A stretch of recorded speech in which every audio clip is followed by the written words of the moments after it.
आवाज आ रहा है? Yes sir. Okay. Good evening everyone. Good evening sir.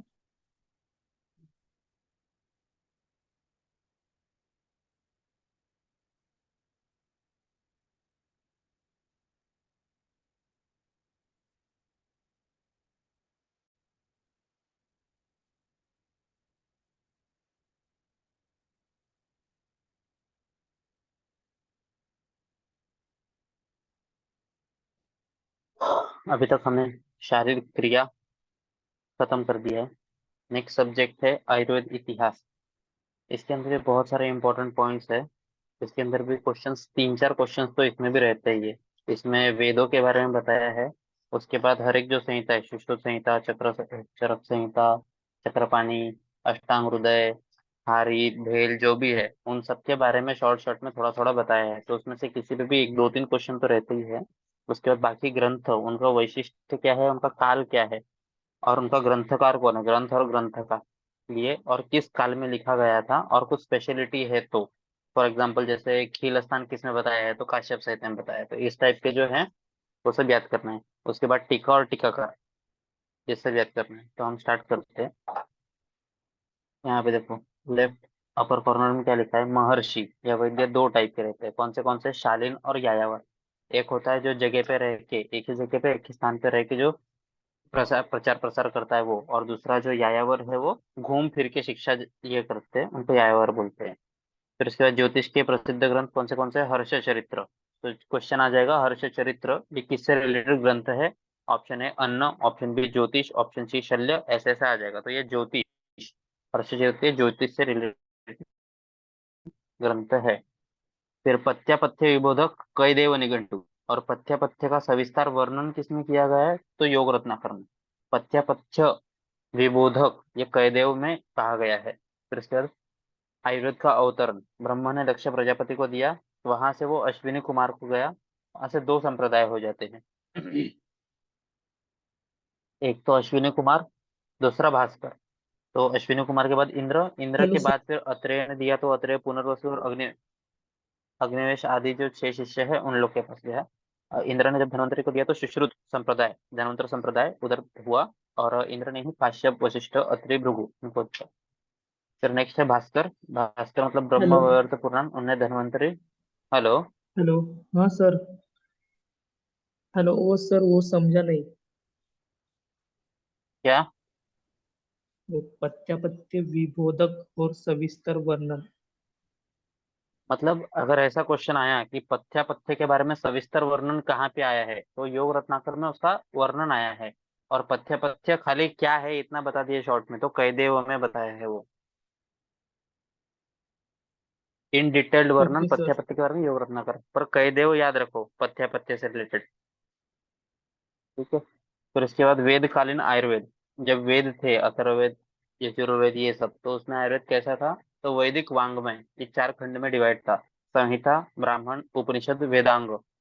तो वैदिक वांग्मय इसमें चार है, इस चारों को एक लाइन से डिवाइड करो। कि एक, मैंने संहिता सीखने के लिए एक ब्राह्मण के पास जाके उपनिषद का एक वेदांग सीखा। मैंने एक ब्राह्मण के पास जाके संहिता सीखने के लिए एक उपनिषद निकाला, और उसमें से सिर्फ एक वेदांग सीखा, ऐसे लाइन। फिर वेदांग कितने हैं, छह है। शिक्षा, कल्प, व्याकरण, निरुक्ति, छंद, ज्योतिष। ये इसको फास्ट फास्ट बोल के याद किया था। शिक्षा, कल्प, व्याकरण, निरुक्त, छंद, ज्योतिष। वेद जो है वो चार है, सबको पता है। फिर आयुर्वेद, इसको पंचम वेद किसने कहा है, ब्रह्म वैवर्त पुराण और काश्यप ने। पांचवा वेद आयुर्वेद को कहा गया है। तो वहां पे राइट साइड में एक ट्रिक लिख दिया था।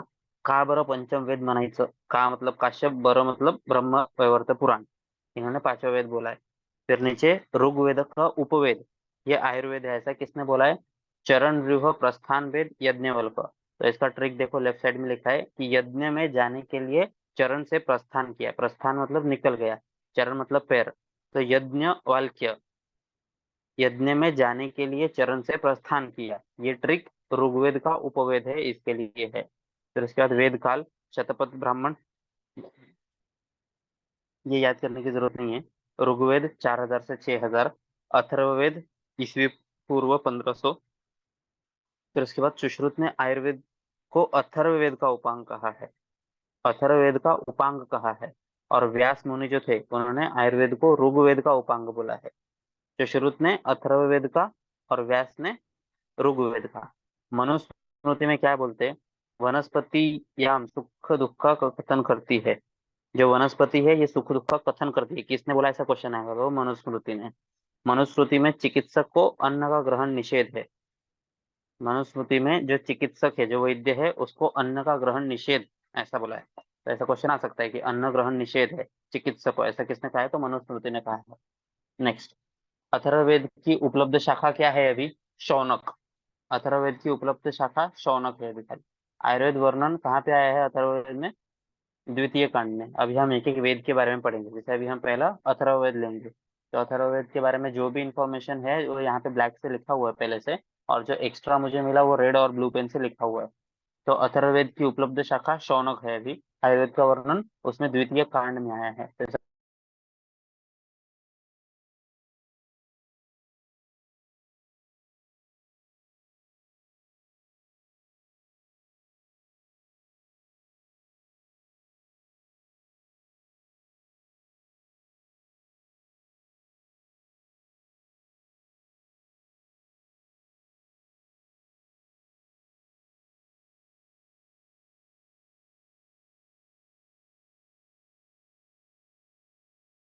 सर आपका माइक म्यूट हो गया है।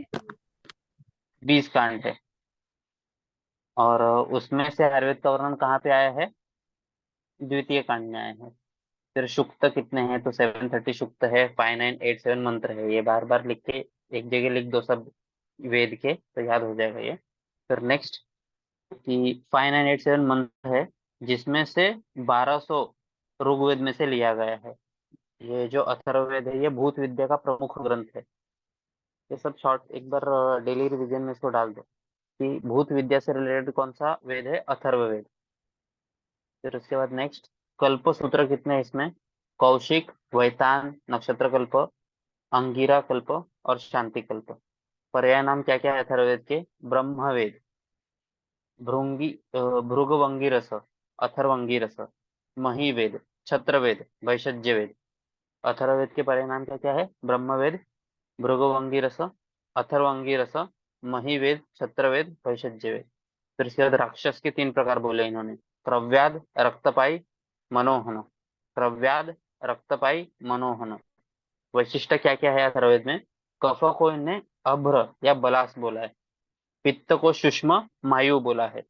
2 पर्याय नाम दिए हैं कफ के, क्या क्या? अभ्र और बलास। और पित्त को क्या बोला है? शुष्म मायु। रोग के 2 प्रकार, शपथ्य और वरुण। अपन ने देखा शपथ्य मतलब जो शापादिश से होते हैं, और वरुण मतलब जो आहार से होते हैं। वो यहाँ पे थोड़ा अलग लिखा है, रॉन्ग है। ऊपर वाला जो है वो राइट है। फिर उसके बाद यज्ञातील प्रधान द्रव्य सोम। यज्ञ में जो प्रधान द्रव्य यूज होता है वो क्या है? सोम, जिसको औषधि राज भी बोलते हैं। फिर अंजन उत्पत्ति त्रिककुट पर्वत से हुआ है। वनस्पति का विकास जल और अग्नि तत्व से होता है। वनस्पति का विकास किससे होता है? जल और अग्नि तत्व से। औषधि प्रयोग भेद 4 टाइप से बोले: अथर्वणी, अंगिरस, दैवी, मनुष्यजा। औषध किस पे प्रयोग कर सकते हो उसके हिसाब से उसका भेद बताया गया है 4: अथर्वणी, अंगिरस, दैवी, मनुष्यजा। ज्वर को इन्होंने तक्म बोला है। ये पीजी का क्वेश्चन आया था कि तक्म मतलब किसको पर्याय दिया है, तो ज्वर के दिया है। और अथर्ववेद में ज्वर के 25 भेद बताए हैं। फिर उसके बाद जो बाजू में रेड पेन से है लेफ्ट साइड में, वो देख लो। रोग के 2 प्रकार, शपथ्य वरुण। उसके नीचे मूत्राघात में शरशलाका से मूत्र निर्हरण का वर्णन किया है। तो ऐसा क्वेश्चन आ जाएगा, शरशलाका से मूत्र निर्हरण का वर्णन किसमें किया है? तो मूत्राघात में किया है। किसने किया है? तो अथर्ववेद में किया है। रुद्रक व्याधि का सर्वप्रथम वर्णन अथर्ववेद में आता है। रुद्रक व्याधि का सर्वप्रथम वर्णन अथर्ववेद में आता है। अभी राइट साइड में जो ब्लू पेन से देखा है वो देखो कि औषधि राज किसको बोला है? सोम को बोला है। और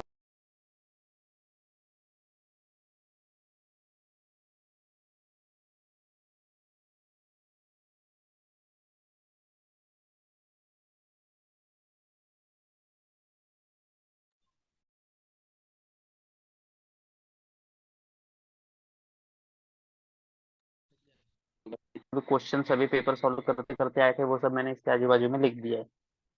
फिर नेक्स्ट ऋग्वेद है।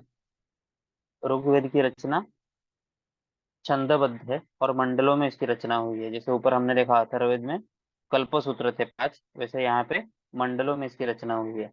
बाकी सब में खंड रहता है ना, पूर्व खंड, मध्यम खंड, उत्तर खंड, तो इसमें मंडल रहता है। फिर उसके बाद देवानाम भिषजो कौन है? अश्विनी कुमार। दैव्य भिषक, दैव्य भिषक कौन है? रुद्र, वरुण, अग्नि, इंद्र, मरुत। मनुष्य भिषक कौन है? भरद्वाज। धरती पे आयुर्वेद किसने लाया? भरद्वाज ने लाया। फिर मंडल कितने इसमें? 10। ऋग्वेद की रचना मंडल में हुई है तो, और मंडल कितने हैं? 10। फिर औषधि, औषधि कौन है? माता संज्ञा दिया है औषधि को।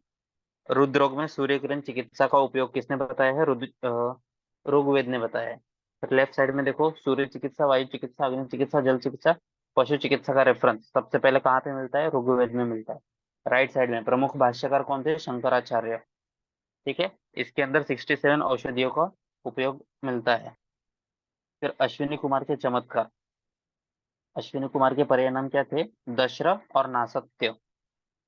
अश्विनी कुमार के चमत्कार सबको याद होगा कि विशाला, इसकी राजपत्नी का लोहे को पाए लगाया था। च्यवन ऋषि को तारुण्य दिया था इन्होंने। दधीची ऋषि का शिरसंधान किया था। वद्रिमती जो वंध्या थी उसको हिरण्य हस्त पुत्र दिया था। जो अंध कणवा थी उसको दृष्टि दिया था। बधिर नृषत को, उसके पुत्र को कान दिया था। सहदेव पुत्र सोम का दीर्घायुष्य, सहदेव के पुत्र को दीर्घायुष्य दिया था। और श्रावक राजा को कुष्ठ चिकित्सा किया था। फिर ऋग्वेद के अंदर रुद्र को भिषक बोला है और वरुण को भिषकतम बोला है। राइट साइड में देखो, जल को अमृत बोला है। दो प्रकार के वायु का वर्णन है, प्राण और अपान। दो ही प्रकार के वायु का वर्णन कहा है इन्हें, प्राण और अपान। त्रिदोष के लिए त्रिधातु शब्द का प्रयोग पहली बार ऋग्वेद में हुआ है। पिपली का वात में उपयोग बोला है। पिपली का उपयोग वात रोगों में ऋग्वेद में बोला है। भिषक अर्थ रक्षवाह अभिवाचन शब्द प्रयोग। फिर इसके बाद यजुर्वेद। यजुर्वेद में दो टाइप से, शुक्ल यजुर्वेद, कृष्ण यजुर्वेद। तो जो शुक्ल यजुर्वेद है वो चिकित्सा विषयक है, और जो कृष्ण यजुर्वेद है वो यज्ञ कर्मकांड विचार इसके बारे में है। उसमें 81 औषधियों के बारे में बताया गया है। 81, ये औषध की संख्या जो है उसको याद कर लो एक बार। ऋग्वेद के अंदर 67, यजुर्वेद के अंदर 81। फिर सामवेद, सामवेद में रुचा का वर्णन है। कितने रुचा है उसमें? ये लयबद्ध है। पिछले हमने क्या देखा था? ऋग्वेद ये छंदबद्ध था, सामवेद लयबद्ध है। कितने रुचा है इसमें? 75। रुचा का परिणाम क्या है? छंद, छंदसी, छंदिसी की। तंतुवाद्य व चर्मवाद्य का वर्णन, तंतुवाद्य और चर्मवाद्य इसका वर्णन इसमें है सामवेद में। फिर वेद, उसके उपवेद, उसकी शाखा, ब्राह्मण, उपनिषद, अरण्य, कल्पसूत्र, औषधि, ये सब एक बार वेद और उसके उपवेद कम से कम याद कर लो। ऋग्वेद का उपवेद क्या है? धनुर्वेद। यजुर्वेद क्या है? स्थापत्य वेद। सामवेद का गंधर्व वेद और अथर्ववेद का आयुर्वेद। अथर्ववेद का आयुर्वेद तो पता याद हो जाता है। सामवेद को गंधर्व वेद, गंधर्व ये डांस से रिलेटेड है, तो शाम को डांस के क्लासेस में जाते हैं, ऐसे याद किया था मैंने। यजुर्वेद स्थापत्य, जो यजुर मतलब युवा, युवा को हमको स्थापन, जो यंग एज है उसको बचा के रखना चाहिए। और ऋग्वेद धनुर्वेद। फिर इसके बाद उपनिषद। उपनिषद के बारे में क्या बोला है? जो गुरु के पास बैठकर प्राप्त किया ज्ञान होता है उसको उपनिषद बोलते हैं। संख्या कितनी है? 108। उसमें से 18 प्रमुख है उपनिषद।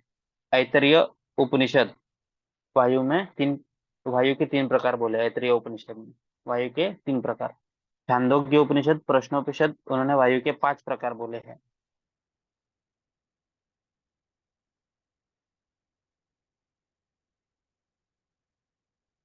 और श्वेताश्वतर बृहद अरण्य उपनिषद ने पुनर्जन्म का वर्णन किया है। प्रश्न उपनिषद में षोडश कला भेषज का वर्णन किया गया है। छांदोग्य उपनिषद में मन का अन्नमयत्व, मन अन्न का इफेक्ट मन पे होता है, ये किसने बोला है? छांदोग्य उपनिषद में। परम आयु कितना बोला उन्होंने? 116 वर्ष। बृहद अरण्य उपनिषद, जलातील फेनापासून पृथ्वीची उत्पत्ती। बृहद अरण्यक उपनिषद ने बोला है कि जल के फेन से, फे से पृथ्वी की उत्पत्ति होती है। तो अब इसका ट्रिक देखो कि ऐतरेय, ऐतरेय मतलब तैतरीय, ऐतरेय तैतरीय, तीन तीन हो गया। छांदोग्य और प्रश्न उपनिषद ने वायु के 5 प्रकार बोले हैं। तो हमको सबसे अच्छा प्रश्न कौन सा लगता है पेपर में? 5 मार्क्स वाला। तो ऐसे 5 छंद प्रश्न, छंद मतलब जो अच्छा लगता है वो, और प्रश्न 5 मार्क्स वाले अच्छे लगते हैं। श्वेता शतर बृहद अरण्यक उपनिषद ने पुनर्जन्म के बारे में बोला था। तो मैंने इसको राइट साइड में लिखा, देखो, इस श्वेत बृहद राक्षस का पुनर्जन्म हुआ। तो श्वेत बृहद राक्षस, बड़ा राक्षस, श्वेत सफेद सफेद, बृहद मतलब बड़ा, उसका पुनर्जन्म हुआ।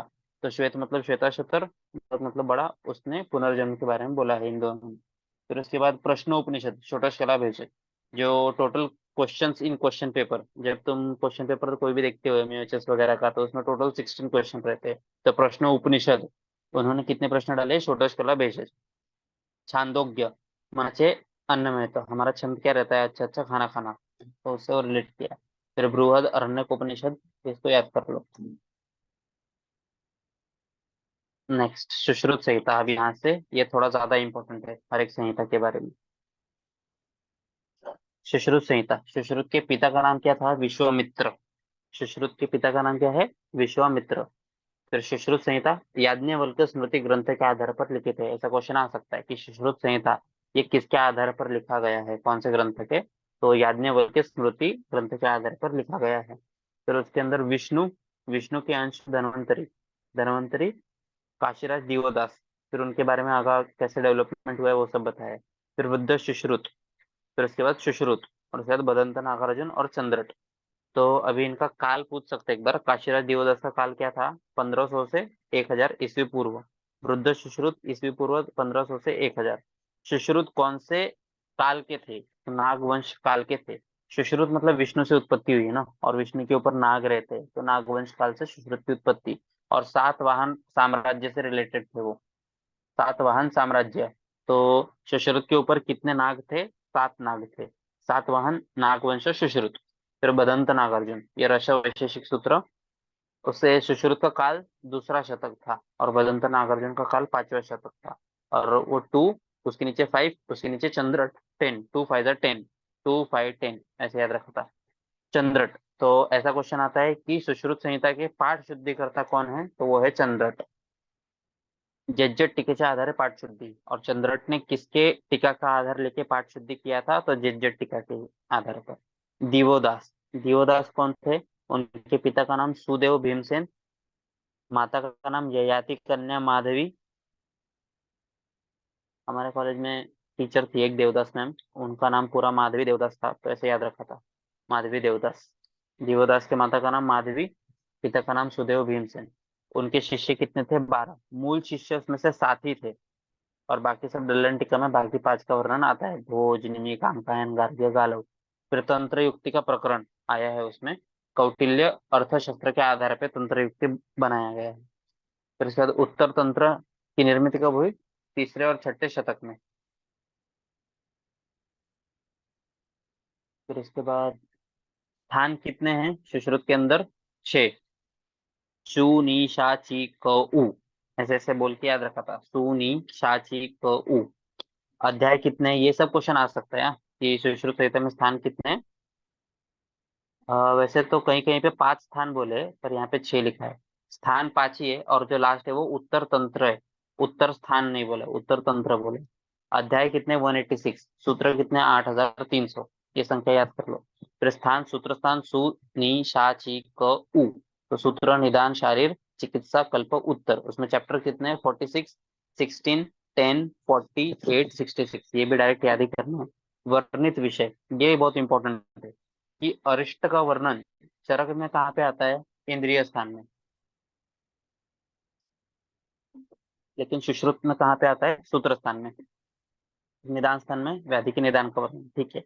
शारीर स्थान में मर्म और स्रोत शारीर का वर्णन, ये भी ठीक है। चिकित्सा स्थान में पंचकर्म तो आता है, लेकिन साथ में रसायन वाजीकरण आता है। चरक में भी वहीं पे आया है। फिर कल्प स्थान, ये थोड़ा अलग है। चरक के अंदर कल्प स्थान के अंदर कल्पों के बारे में आए हैं। कॉमन विरेचन जिससे करना है वो 12 चीज आए हैं। लेकिन सुश्रुत के अंदर कल्प स्थान के अंदर सिर्फ विष का वर्णन किया है। अगत तंत्र, ये कल्प स्थान में बताया है, इसको ध्यान में रखो। फिर उत्तर तंत्र के अंदर शालक्य है, बाल रोग है, काय चिकित्सा है और भूत विद्या है। फिर नेक्स्ट उत्तर तंत्र में हमने देखा कि भूत विद्या है, शालक्य है, फिर बाल रोग है, काय चिकित्सा और भूषण भूत अध्याय। भूत विद्या के 3 चैप्टर्स है, उन्माद, अपस्मार और एक और है। चाणक्य के 26 चैप्टर है। बाल रोग से रिलेटेड 12 चैप्टर है, काय चिकित्सा से 21 है। और भूषण भूत अध्याय, RSTD, ऐसा उसका ट्रिक था, RSTD, वो 4 है। फिर वैशिष्ट्य क्या है सुश्रुत संहिता के, इसमें 8 प्रकृति और 16 विकृति का वर्णन किया है। शव विच्छेदन सबसे पहले सुश्रुत में बताया गया है, ये सबको पता है। योग्या विधि, योग्या विधि, प्रैक्टिस, प्रैक्टिस में आने से पहले हर चीज पे प्रैक्टिस करना है, तो योग्या किसने बताया, सुश्रुत ने बताया। पिपीलिका दंश से अंतर सीवन, ये किसने बताया, सुश्रुत ने बताया है। फिर षट क्रियाकाल के बारे में सुश्रुत ने बताया। रेफरेंस कहाँ पे उसका, सुश्रुत सूत्र 21, वर्ण प्रश्न अध्याय। फिर उसके बाद वात व्याधि में तैल द्रोणी, गुरुत्व द्रोणी। तो तैल द्रोणी, गुरुत्व द्रोणी अगर तुमको याद होगा तो रामायण के अंदर जो भगवान राम थे, उनके पिता जब दशरथ की मृत्यु हुई थी, तो उनको तैल द्रोणी के अंदर रखा गया था। तब से आ रहा है आयुर्वेद मतलब। फिर दुष्योदर, वनस्पतिक, दुष्योदर में वनस्पति के विषयों का प्रयोग करना है। मध्य की योनि 5 बताई है, सोम के 24 प्रकार बताए हैं, परम आयु 101 वर्ष। ठीक है।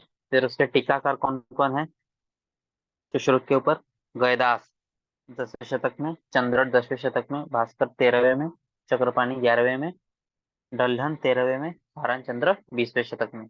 अब उसके अंदर गयदास ने बृहत पंजिका, ये टीका लिखी है, और न्याय चंद्रिका, जो कि निदान स्थान पे है।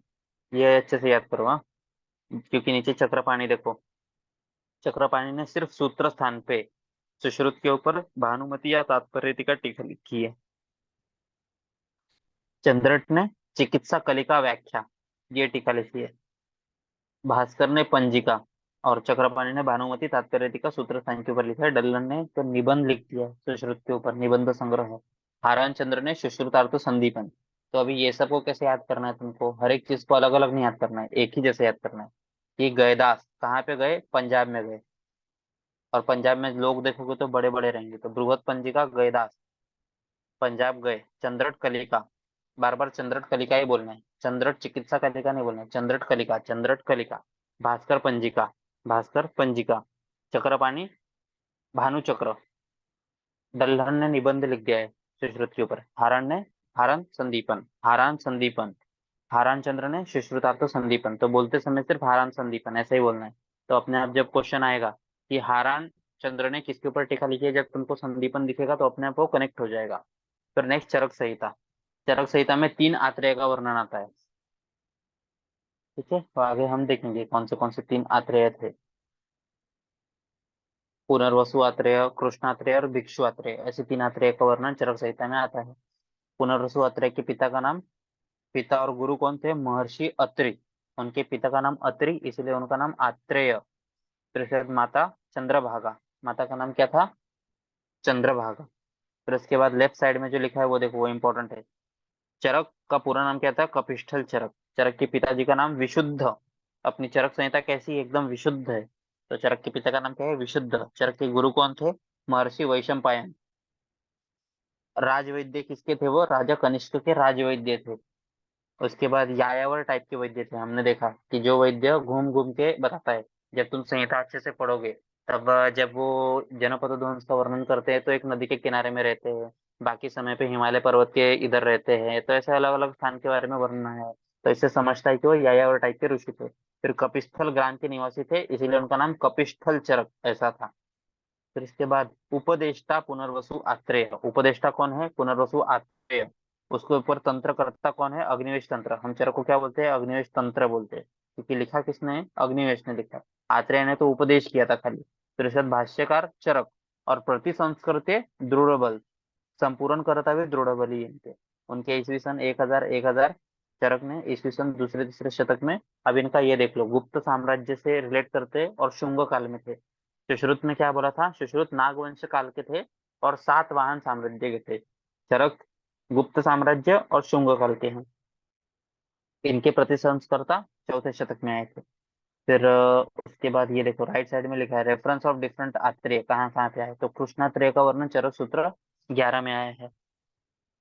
काय चिकित्सा चिकित्सक थे वो, काय चिकित्सक या चिकित्सक थे। फिर नेक्स्ट पुनर्वसु आत्रेय का वर्णन आता है, और तीसरा है भिक्षु आत्रेय, चरक सूत्र 25 में, जहाँ पे कालवाद का समर्थन किया है वहां पे।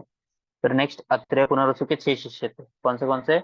अग्निवेशश्च भेलश्च जदुकर्ण पराशर हरित शार्पाणिश्च, ऐसे 6 टाइप के शिष्य थे उनके। फिर भरद्वाज के पिता का नाम बृहस्पति और उनकी माता का नाम ममता। तो ये सभी एक जगह लिख लो, इजी हो जाएगा।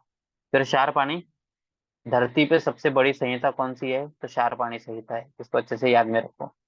चरक संहिता के अंदर स्थान कितने हैं? 8 है। अध्याय कितने? 120 है। टोटल सूत्र कितने? 9295, 9295, 9295 ऐसा ही बोलना है। औषधि योग कितने हैं? 1950, उसमें से 1600 योग चिकित्सा स्थान में है। फिर उसके बाद स्थान और अध्याय की संख्या देख लो। सूत्र स्थान में 30 अध्याय, निदान में 8, विमान में 8, शरीर में 8, इंद्रिय में 12, चिकित्सा में 30, कल्प में 12, सिद्धिका में 12। लेफ्ट साइड वाला देख लो, द्वादश सहस्त्री चरक सिद्धि 12। द्वादश सहस्त्री मतलब 12,000 श्लोक है, ऐसा चरक सिद्धि 12 में आया है। चरक संहिता की भाषा और शैली क्या है? उपनिषद कालीन है। एक क्वेश्चन सॉल्व कर रहा था तो वहां पे ऐसा ऑप्शन था कि चरक संहिता की भाषा और शैली कौन सी है। पहला ऑप्शन उपनिषद कालीन, दूसरा तीसरा तीसरा ऐसा आएगा, तो उपनिषद कालीन भाषा और शैली है। चरक संहिता के अंदर सांख्य शब्द 5 बार आया है और इतिहास शब्द 2 बार आया है। फिर कुल आचार्य कितने बताइए? ये इंपॉर्टेंट है, पहले चैप्टर में ही है कि जब वो सब जमा होते हैं आयुर्वेद के बारे में, आयुर्वेद को धरती पे लाना चाहिए, तो कितने आचार्य जमा होते हैं? 63। कुल देश कितने बताए हैं चरक के अंदर? 14। आयुर्वेद का अवतरण 2 जगह पर बताया है, चरक सूत्र 1 में भी बताया है, अ, तीसरे श्लो, तीसरे श्लोक में, और चरक चिकित्सा में भी बताया है, पहले चैप्टर के चौथे पाद में तीसरे श्लोक में। ठीक है, तो आयुर्वेद अवतरण चरक सूत्र में भी है, चरक चिकित्सा में भी है। ग्रहणी चिकित्सा को उभय अभिप्लुता कहा है। ग्रह चिकित्सा को, सॉरी, ग्रह चिकित्सा को उभय अभिप्लुता कहा है। सूत्रस्थान में जो चैप्टर है उसको 7 चतुष्क में बांटा गया है, और लास्ट के दो दो चैप्टर है वो संग्रह द्वय। सुश्रुत में हमने देखा था कि लास्ट के जो 4 चैप्टर थे उत्तर तंत्र के, उसको भूषण भूत बोलते थे। यहाँ पे संग्रह द्वय लास्ट 2 चैप्टर को, वो 2 चैप्टर के नाम क्या है वो अच्छे से याद कर लो। फिर उसके बाद ये इसका ट्रिक सबने याद किया ही होगा, BSNL क्रिया, BSNL क्रिया। तो उसमें से एल साइलेंट है और क्रिया में आई साइलेंट है, तो BSNL। बी से क्या है? बेशज, एस से स्वस्थ, एन से निर्देश, एल साइलेंट। क्रिया कैसे? कल्पना, आर से रोग चतुष्ट, आई साइलेंट, वाई से योजना, और ए से अन्नपंच चतुष्ट। हर एक में कौन से चैप्टर के नाम है वो भी याद कर लो। संग्रह जो है लास्ट के 2 चैप्टर से, दश प्राणायतन और एक और है कोई। फिर वैशिष्ट क्या है चरक संहिता के? वैशिष्ट, विषम ज्वर मुक्ति के लिए विष्णु सहस्त्र नाम का पाठ करने के लिए बोला है। विषम ज्वर की मुक्ति के लिए विष्णु सहस्त्र नाम। उन्माद शांति के लिए रुद्र पूजा करने के लिए बोला है। 3 टाइप के आत्रेय थे, कौन से? पुनर्वसु आत्रेय, कृष्णात्रेय, भिक्षु आत्रेय, जो कालवाद के समर्थक थे। ऐसा क्वेश्चन आ जाएगा, कालवाद के समर्थक कौन से आत्रेय थे? पहला पुनर्वसु, दूसरा कृष्णात्रेय, तीसरा भिक्षु आत्रेय। ठीक है, तो भिक्षु जो है उसका समय बहुत खराब रहता है, जो भिक्षु रहते हैं उसका काल बहुत खराब रहता है। तो भिक्षु आत्रेय इज रिलेटेड टू कालवत समझते हैं। तो ऋषि के 2 टाइप, शालीन और यायावर। चरक कौन से टाइप के ऋषि थे? यायावर टाइप के थे। चरक यायावर ऋषि थे। ऋषि परिषद 7 बार हुआ है, परिषद मतलब 7 बार मीटिंग बैठी है चरक संहिता में, इसको अच्छे से याद रखो।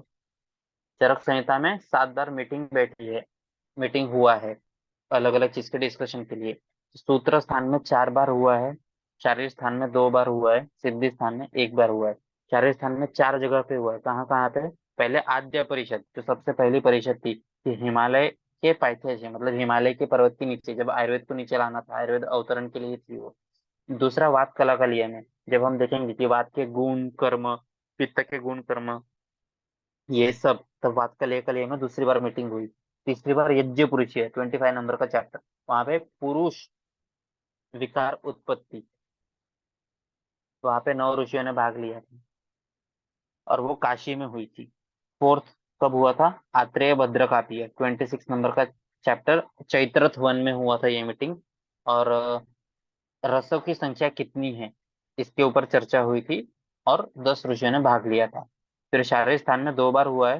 पहला गर्भावक्रांति में, जब गर्भ की उत्पत्ति कैसे होती है, उसमें पहला पार्ट कौन सा? नहीं, गर्भ की उत्पत्ति किससे होती है? ये चरक शारीर 3 में हुआ है। और शरीर विचयन शारीर जो 6 चैप्टर है, उसमें गर्भ की कौन से प्रथम अंग की उत्पत्ति होती है, इसके ऊपर चर्चा हुई थी। फिर सिद्धि स्थान में फल मात्रा सिद्धि जो 11 चैप्टर है, उसके अंदर दृढ़ बल ने वर्णन किया है ये। और इसके अंदर बस्ती के लिए उपयुक्त द्रव्य कौन से होने चाहिए, इसके ऊपर चर्चा हुई थी।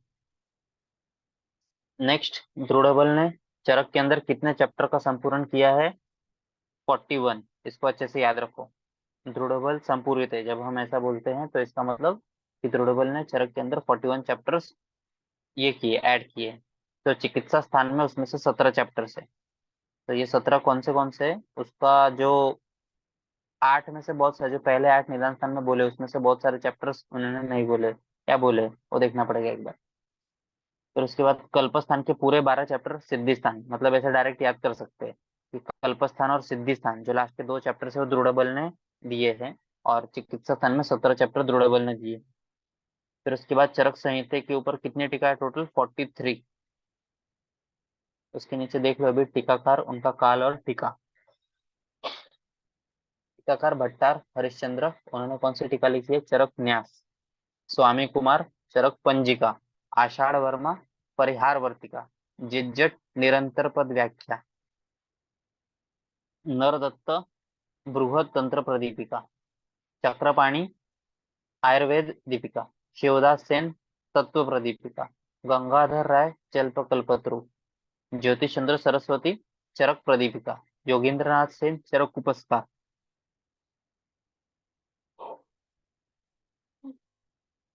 फिर उसके बाद न्यास टीका किसने लिखी है? अमित प्रभ ने। चरक चंद्रिका किसने लिखी है? गयदास ने। चरक भाष्य किसने लिखा है? श्री कृष्ण वैद्य ने। चरक प्रकाश कौस्तुभ नरसिंह कविराज। चरक व्याख्या जीनदास। चरक तत्व प्रदीपिका शिवदास सेन। विद्योतिनी काशीनाथ पांडे। तो इतना सारा तुमको याद करना है। टीकाकार कौन थे और उन्होंने कौन सी टीका लिखी है, तो इसको डायरेक्ट वैसे ही याद करना है। भट्टार हरिश्चंद्र चरक न्यास। तो न्यास भट्टार, बार बार ऐसे ही बोलना है, न्यास भट्टार न्यास भट्टार।